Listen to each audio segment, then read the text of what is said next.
السلام علیکم جی. INM virtual classes میں آپ تمام لوگوں کو خوش آمدید. آج ہم بایولوجی کے لیکچرز کا آغاز کریں گے. بایولوجی میں آپ اگر اپنی کتاب کو دیکھیں گے تو اس کے اندر 14 چیپٹرز ہیں، جس میں سے آج ہم پہلے چیپٹر کو سٹارٹ کریں گے. جیسا کہ آپ کو پتہ ہے کہ کسی بھی علم کو، کسی بھی کتاب کو شروع کرنے کے لیے اس کا انٹروڈکشن یا اس کا جو آغاز ہے وہ اس کے تعارف سے کیا جاتا ہے کہ وہ علم کہاں سے آیا، کہاں سے اس کا اوریجن ہوا اور اس کے اندر کیا کیا اسپیسیفکیشنز ہیں.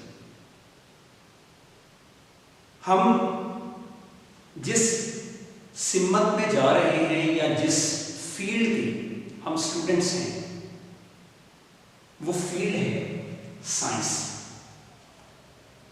سائنس بیسیکلی کیا ہے، اس کو سمجھنا ہمارے لیے سب سے بڑا چیلنج ہے. ڈفرینٹ کتب میں ڈفرینٹ طرح سے اس کی ڈیفینیشنز لکھی گئی ہیں، لیکن ہم اسے آسان فہم زبان میں جس سے ہر سماعت کو سمجھ آ سکے، ہر دماغ کے اندر یہ پیوست ہو سکے، ہم کوشش کریں گے کہ اسے سیکھیں. اس کو سمجھنے کے لیے میں ایک چھوٹی سی مثال سے شروع کروں گا کہ سب سے پہلے آپ یہ امیجن کریں کہ پرانے وقتوں میں جاتے ہیں، ایک شخص کسی اولڈ ایج کے اندر ایک جنگل کے اندر بیٹھا ہوا ہے. یہ وہ زمانہ ہے جب سائنس نے ترقی بالکل نہیں کی، چیزوں کی انوینشنز بالکل نہ ہونے کے برابر ہیں، لیکن اللہ تعالیٰ نے انسان کو دماغ دے رکھا ہے کہ وہ چیزوں کو دیکھ سکے اور ان سے نئی چیزیں انوینٹ کر سکے. یہ بالکل سٹارٹ والا زمانہ ہے، ہم اسی زمانے کے اندر بات کر رہے ہیں. تو سب سے پہلے وہ شخص جنگل میں بیٹھا ہوا ہے، کسی سوچ میں مبتلا ہے، اسے سخت گرمی لگ رہی ہے. اچانک اسے ٹھنڈی سی ہوا آتی ہے. جب اسے ہوا آتی ہے تو وہ غور سے دیکھتا ہے کہ مجھے ہوا کہاں سے آ رہی ہے. تو ایک بڑا سا پتا اوپر اور نیچے حرکت کر رہا ہوتا ہے. آپ کو پتا ہے کہ کوئی بھی جب پتلی پرت والی چیز اوپر اور نیچے یوں حرکت کرے گی تو وہ ہوا کو آگے کی طرف منتقل کرے گی. اسے جب یہ ہوا آتی ہے تو وہ اور زیادہ غور سے دیکھتا ہے. اسی غور میں دیکھتے دیکھتے وہ پورے کے پورے پتے کو اکھاڑ دیتا ہے اور اکھاڑ کے یوں کر کے ہاتھ میں دیکھتا ہے، جس طرح آج کل ہم ہینڈ فین کو یوز کرتے ہیں. اس کے بعد جب اسے وہ ٹھنڈی ہوا دیتا ہے تو وہ شور مچاتا ہوا اپنی بستی میں، اپنے گاؤں میں جاتا ہے اور جا کے لوگوں کو بتاتا ہے کہ میں نے ایک ایسی چیز دریافت کر لی ہے جو آپ کی گرمی کا توڑ ہے. اب لوگ بھی اس پتے کو پکڑ کے یوں دیکھتے ہیں اور پھر اسی چیز کو وہ اپلائی کر کے دنیا کا پہلا پنکھا بنا لیتے ہیں. یہ ہے تو ایک متھ، میں نے خود کریٹ کی ہے یہ سٹوری، لیکن ایسا ہی کچھ ہوا ہوگا. اب اگر آپ اس پوری سٹوری پہ غور کریں، میں نے کیوں سنائی، تو یہ کہاں سے شروع ہوتی ہے. سب سے پہلے اس کی شروعات ہوئی جب اسے ہوا آئی تو اس نے غور سے دیکھا. اس عمل کو آبزرویشن کہتے ہیں یا مشاہدہ کہتے ہیں.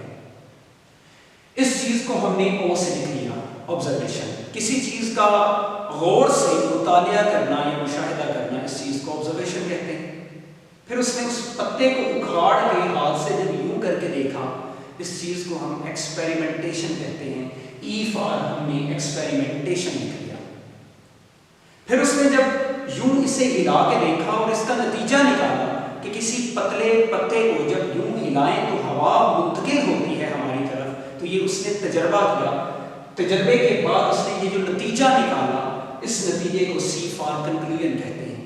تو ہمارے پاس آبزرویشن بھی ہو چکی، ہمارے پاس ایکسپیریمنٹیشن بھی ہو چکی، ہمارے پاس کنکلوژن بھی نکلا ہے. اور جب کسی چیز کا نتیجہ نکالتے ہیں تو پھر اسے لاگو کر دیا جاتا ہے، جس عمل کو ہم ایپلیکیشن کہتے ہیں. یہاں پہ میں نے درج کیا ایپلیکیشن کے بارے میں. تو سائنس کی یہیں سے ڈیفینیشن نکل آتی ہے. ڈیفینیشن کو ہم نے کریٹ کیا کہ ایک ایسا علم جس میں آبزرویشن کی جاتی ہے، ایکسپیریمنٹیشن کی جاتی ہے، کنکلوژن نکالے جاتے ہیں اور پھر ایپلیکیبل کر دیا جاتا ہے، اپلائی کر دیا جاتا ہے. اس پورے علم کو ہم آبزرویشن، ایکسپیریمنٹیشن، کنکلوژن اور ایپلیکیشن کے اندر بند کر دیتے ہیں اور اس کا ہم نے ایک نیمونک بنا لیا جسے کہا جاتا ہے اویکا. اب جب بھی آپ سے سائنس کی ڈیفینیشن پوچھی جائے گی تو آپ لوگ کنفیوز نہیں ہوں گے اور نہ ہی کوئی بکش ڈیفینیشن بتانی پڑے گی. آپ کو اس کا اندرونی علم بھی ہوگا، بیرونی علم بھی ہوگا کہ science is cloaca, a knowledge which based upon observation, experimentation, conclusion and application.